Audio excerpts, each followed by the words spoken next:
Here's a few examples.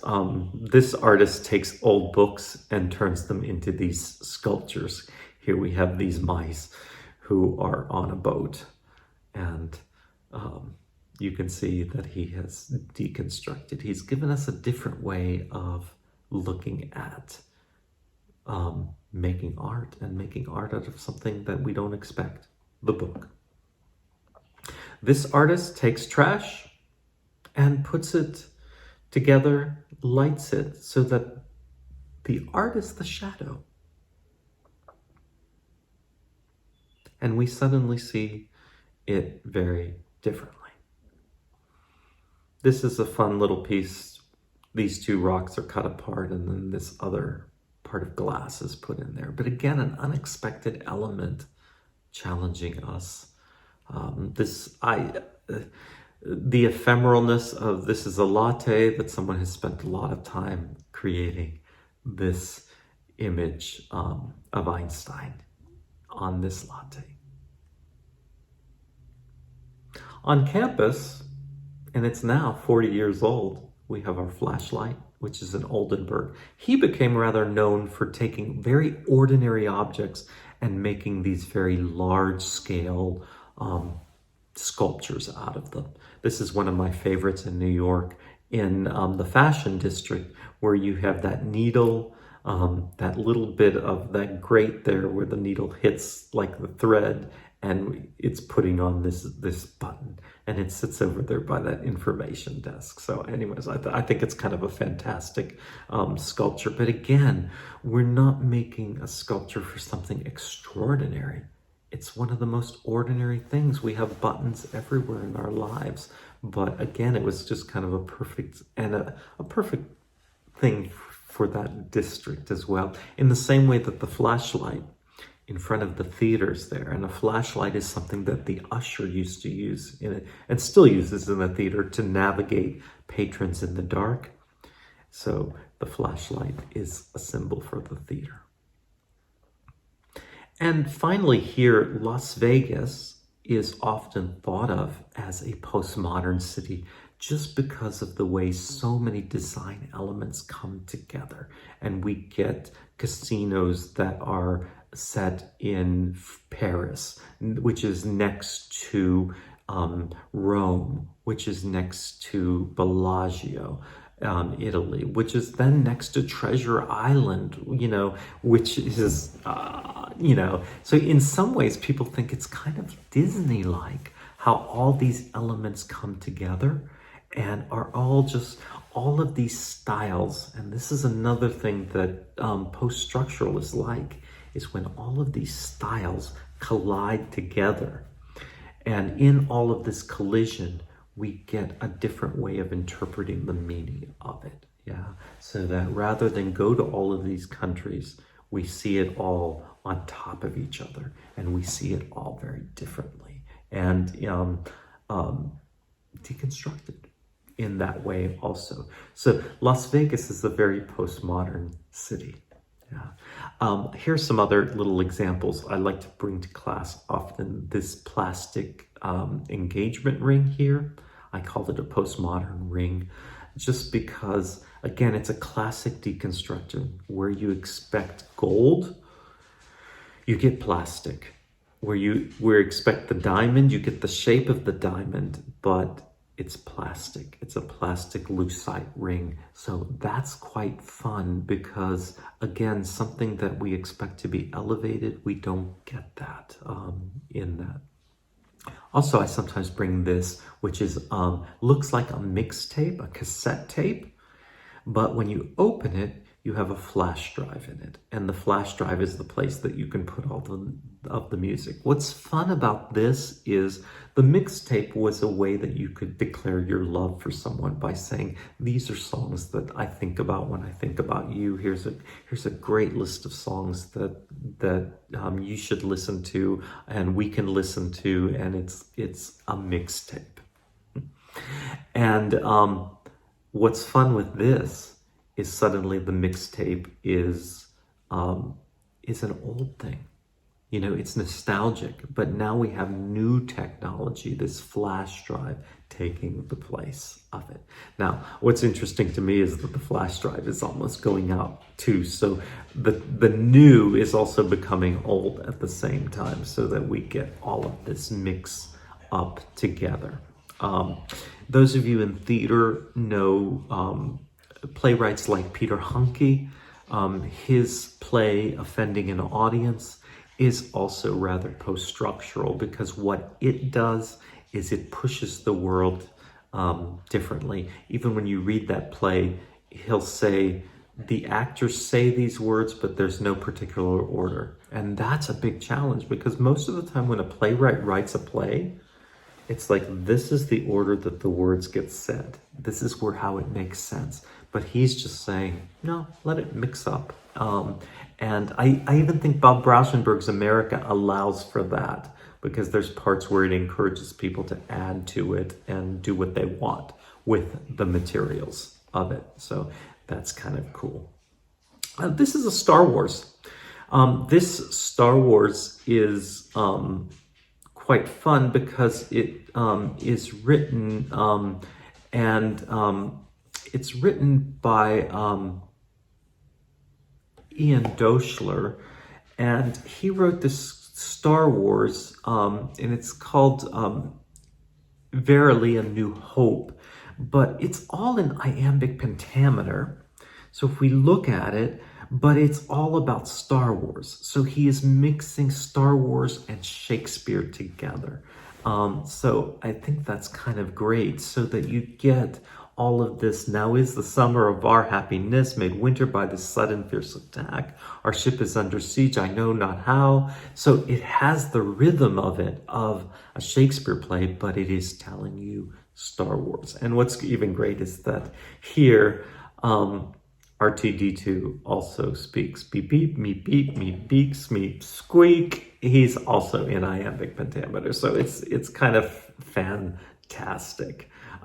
We also, those of you that know the Pride and Prejudice in Zombies, Sense and Sensibility in Zombies, these two are post-structuralist, because they move us to postmodernism with these deconstructions. That if I ask what's the deconstruction, well, you know, it's the classic it's the classic Jane Austen Pride and Prejudice, but they're zombies. We're adding zombies to the mix of this. So we're moving it into another genre, and we're seeing the world differently. The same with Sense and Sensibility and Sea Monsters. Okay. If we were in New York, I would probably take you to the Museum of Modern Art. In that central part of Manhattan is this Philip Johnson building here with the top of it. And this is another classic postmodern building. That is a shape that we see in a clock and in furniture. And he put it at the top of this building, and it just kind of moved the modernism into this. It was this element that just made the modern world of New York suddenly different. It challenged us, and it moved architecture differently. So it's a great building to look up and to talk about. Yeah. I even think if we look at buildings like this is the lobby of our G.D. Bailey Theater. Now, this is an old picture of before it got renovated. I should go take some new pictures of it for the lecture. But what's fun that I think is a deconstruction is if you look at the window here, you know, here we've got a piano in front of the window. But you'll see that the wall has those striations of concrete. And here in the window, you've got these long windows with these striated columns. Now, if I asked you, where else do we see a column like this? This harkens back to ancient Greece. And it harkens back to the idea of ancient Greek, that this is a space for a theater, which takes us back to the idea of theater and ancient Greek. So this is a wonderful kind of, and probably an element that those of you that know the G.D. Bailey have never paid attention to, that this architect wanted to say something with the building and say, this is the Judy Bailey building was built in the 70s. But this architect said, I want to deconstruct in a way so that you look at and think about ancient Greece as you walk into that building, that you see it a little differently than just seeing this as this new, pristine, modern building. So again, kind of cool and wonderful.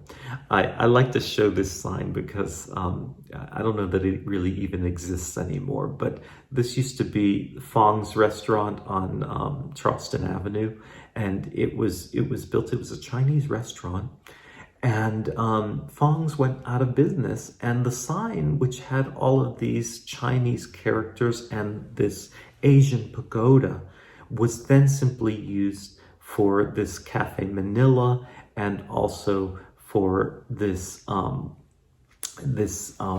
Mexican restaurant. So anyways, I think that was just kind of a fantastic mixing of styles.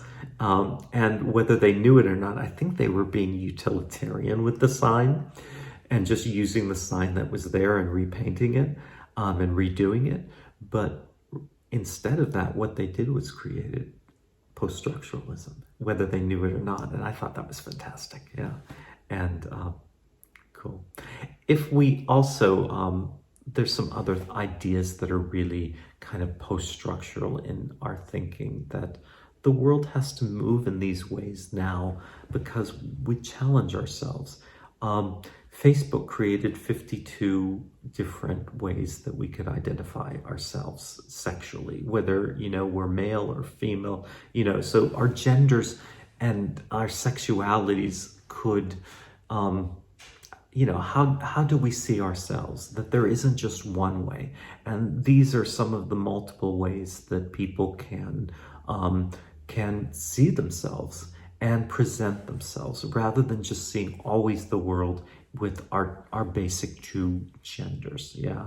And I found a kind of funny thing that someone said about some of them, that, sometimes I identify as a fidget spinner on Saturdays and I'm neutral on Sundays. So anyway, so sometimes people make jokes about it, but it's a challenge. And it's a challenge to the world, and a way of saying that the world isn't just black and white, and the world can be seen in multiple ways, and we should challenge ourselves to be open-minded for how we look at each other and how we look at and experience the world we're in.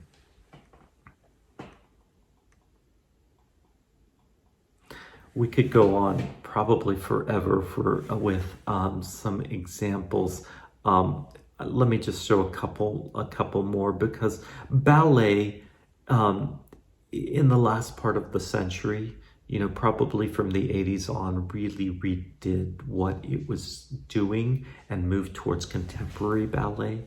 And they did things like really changing and dropping the style, where suddenly ballet dancers could be in tennis shoes, then could be dancing, and it wasn't the traditional stories that were done anymore. It was more classic ways.